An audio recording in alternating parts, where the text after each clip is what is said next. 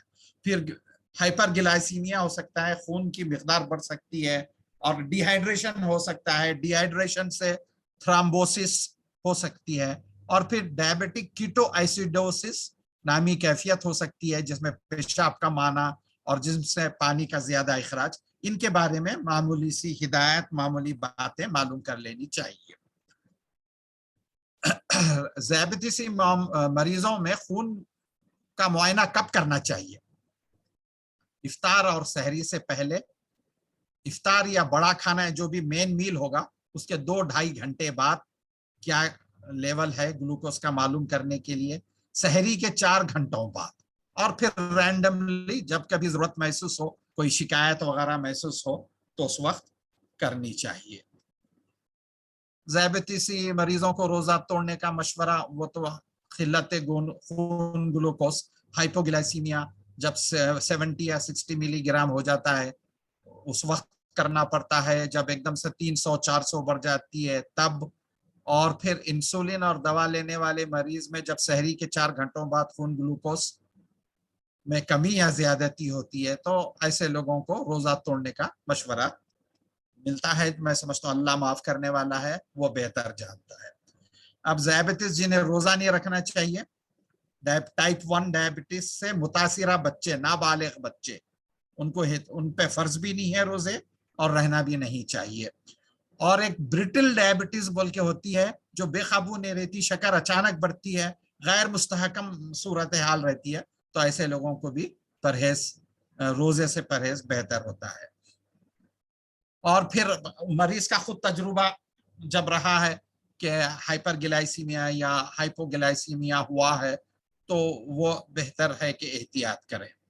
اور وہ ذیابیطس مریض جن کے گردے صحیح طریقے سے کام نہیں کر رہے ہیں اور ان کو ایک دم سے پھر ڈی ہائیڈریشن وغیرہ ہو سکتا ہے, تو ایسے لوگ احتیاط کریں. حاملہ اور دودھ پلانے والی خواتین میں یوں بھی اجازت نہیں ہے, روزوں کو بعد میں رہا جا سکتا ہے. بس اب آخر میں آپ سے یہی دعا کر سکتا ہوں کہ اللہ تعالیٰ آپ کو رمضان کے فیض و برکات سے مستفید ہونے کا موقع عطا فرمائے اور اپنی برکتوں سے نوازے. میری 2 کتابیں ہیں, رمضان اور ہماری صحت, پہلے اردو میں لکھی تھی, پھر انگریزی پڑھنے والوں کا اصرار ہوا کہ ہم کو بھی چاہیے تو پھر اس کا انگریزی میں آیا تھا. تو یہ کتابیں یہاں پہ فلپ HTML فلپ فائل میں موجود ہے, نیچے جو دیا ہے اس میں آپ یہ کر سکتے ہیں. بہت بہت شکریہ. میں سمجھتا ہوں کہ ہم نے وقت پہ مکمل کیا ہے.